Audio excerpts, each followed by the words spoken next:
Definitely, spouse is a big risk from Allah Tabaraka wa Ta'ala. It comes down to knowing Allah and trusting Allah.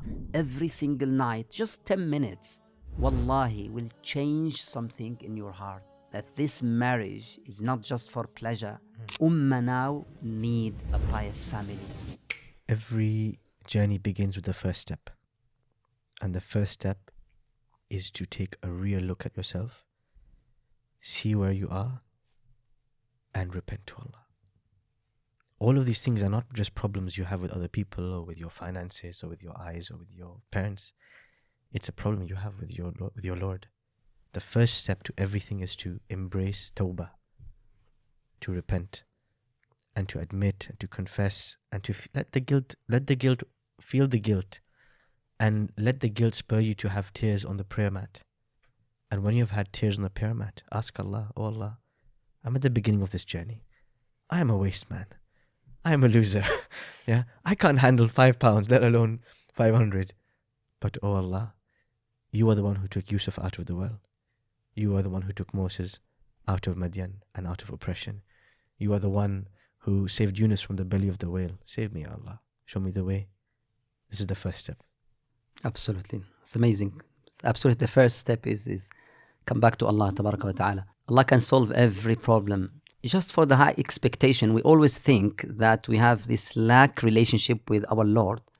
But if I get married, my spouse will fill me, will save me, will give me happiness, all these things is just from Allah Tabaraka wa Ta'ala. You should fall before you come to get married. You should realize that's the happiness only Allah Tabaraka wa Ta'ala can put it in your heart. So if you come close to Him, you'll solve everything. He even will give you what they call tawfiq. You will choose the right potential. Everything will become easy in your marriage. Your financial problems will easy because you have a good intention that to get married from the sake of Allah, and you are close to Allah Tabaraka wa Ta'ala. Allah will make everything easy for you. And I saw many of people in this life, I know them personally, they are very, alhamdulillah, I thought they are very pious people. SubhanAllah, sometimes it's just the marriage come very easy, quick, the right potential, and then everything become easy. And I thought it's just secret behind that this closeness to Allah Tabaraka wa Ta'ala. It can solve everything. Yeah. And there's probably a lot of people listening, they've probably heard that same thing over and over and over again. Repent to Allah, repent to Allah. But how come for a lot of people that doesn't sink in? That's not enough for them. How come that isn't enough for a lot of people when you say that to them? Repentance to Allah Tabaraka wa Ta'ala is a type of knowledge. You should learn it. You should learn the beautiful names of Allah Tabaraka wa Ta'ala. Ustadh Hisham has a very nice series in YouTube in Masjid al-Furqan, I think 30 episodes about the names of Allah Tabaraka wa Ta'ala. Believe me guys, this type of knowledge is very, very important. You will feel the sweetness of Iman. Do you feel it one day? You will feel it, the sweetness of Iman. You will come and pray out of love. You will respect your parents out of love. Everything will become not just responsibility, become something that you like it. So that's very important in Tawbah. We need to learn this. We need to learn this first and then try to implement what we learn. Another thing also, if we had issues, personal problems, or all of this, come close to Allah also means to look for a solution in the reality. For example, someone who get angry easily. Okay, there's in the psychology now, there's a lot of solution to get rid of this. Just go and take course for this. If you are serious. Yeah. If you are addiction to this pornography, also there is a lot of courses just about this because now become phenomena. So you can get rid of this, but have this intention. Ask Allah first at night and then go for solution. Don't just... Because often it's the other way around. You forget about Allah, you forget about the repentance, you just want the action. Okay. Yes. What is step 1, step 2, step 3, step 4? to fix my temper, to get more responsibility, to fix this addiction, to deal with conflict. You know, where do I go? Which people do I speak to? But we forget that first step, making that intention first before then going on to the action. And I would give you a specific resource. If you're struggling with pornography, there's a org called Purify My Gaze or Purify Your Gaze, My Tazkiyah. These are organizations that specialize just in this. They give you a 6-month plan. They give you a coach. They give you accountability. They give you kind of from an Islamic lens. They help you psychologically deal with it, etc. You're struggling with anxiety, with depression, there's CBT, there's other therapies, etc. You don't know how to manage your finances. There are courses, get your first part-time job. Take the first step. Don't worry about the end goal. Just take the first step. You want to get a job or you want to become financially responsible, just write a CV. Don't worry about the next step. And just a taster for what Sheikh said about, I think a lot of it, confidence to get started with these things and not feeling overwhelmed. It comes down, it comes down to knowing Allah and trusting Allah. Musa alayhi salam leaves Egypt. He doesn't know where he's going. He doesn't know where he's going to end up. He makes one trip. He ends up in a place he has no idea, Madian, middle of nowhere. Within a short period of time, a day, he has a job, he has a wife, he has a mentor, he has a community. Why? What was his secret? It was 2 things. The first thing, he worked hard. The moment he arrives in Madian, he sees 2 women on the side. He's like, I'm going to help you. Don't worry, I'll sort you out. The second thing, he makes dua to Allah. When he reaches Madian, he helps these 2 ladies out. He lifts his hand and he says to Allah, Rabbi inni lima anzalta ilayya min khayrin faqir. Wallah, I need anything you're going to give me. I'm in need of you. Simple. It wasn't complicated. You start the journey. Allah subhanahu wa ta'ala will help you reach the end. So with that message of hope, don't feel overwhelmed. Just begin. Yeah. Absolutely. And you know what? On that point, can you give these people that first step? Because sometimes it's hard to actually visualize that first step. So can you help with that first step? Can you force these people? What exactly do they need to do tomorrow, this week, to take that first step? Let's paint another picture. You've got, give me another name. Mustafa. You've got Mustafa, the computer scientist, who never leaves his room, and is quite similar to Abdullah. He wants to deal with his temper. He wants to get more responsibility. He wants to be able to know how to deal with conflict with other people in general life. What first step should Mustafa take this week, and then go on from there? I think the first step is to fix your relationship with your Lord. And I will give you this recipe. Just after Isha, when you're back home, go and perform wudu, go to your room, switch off the light, take your mat and pray 2 rak'ah. Try to focus on this 2 rak'ah.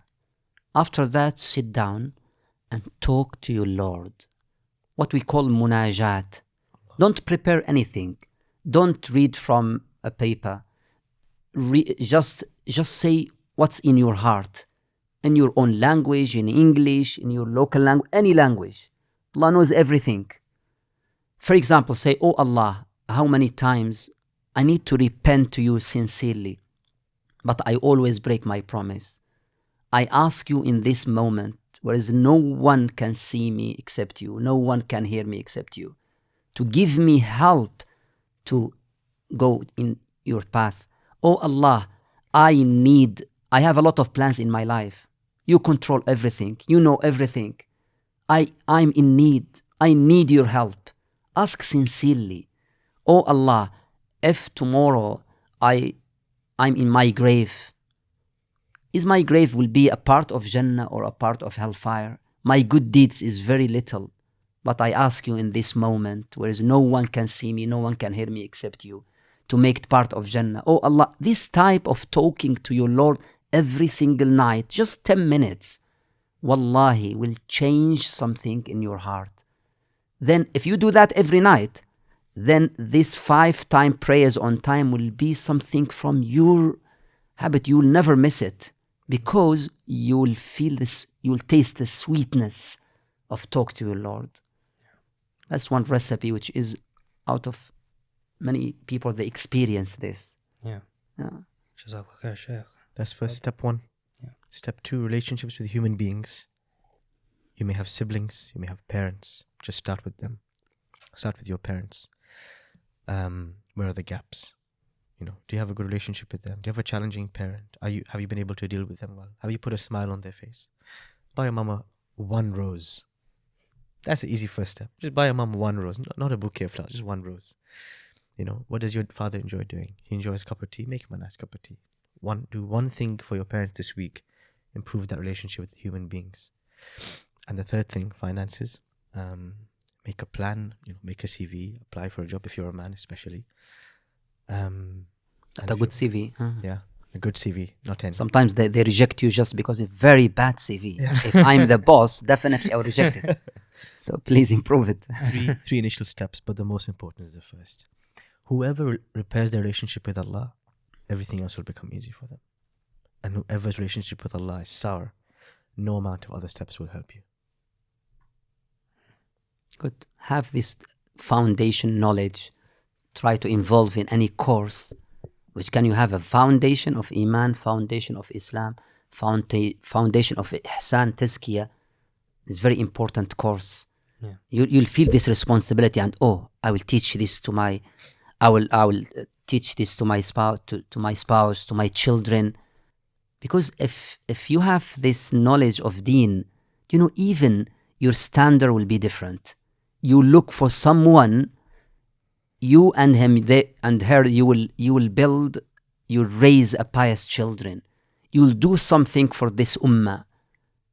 The marriage will become not just for pleasure, for something high.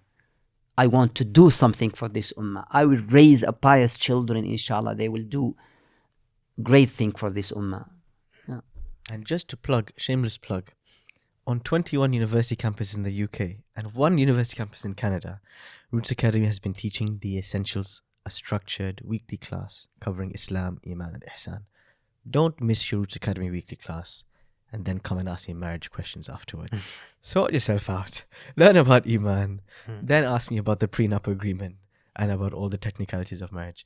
So don't underestimate the importance of your local scholarship, your local imams, your local teachers, your little local courses, and your essentials. Yeah. So we've just talked about 4 very practical action points. Improve your relationship with Allah. Improve your relationship with people. Buy your mum a rose. That is an example. That is a specific action point. Make your dad a cup of tea.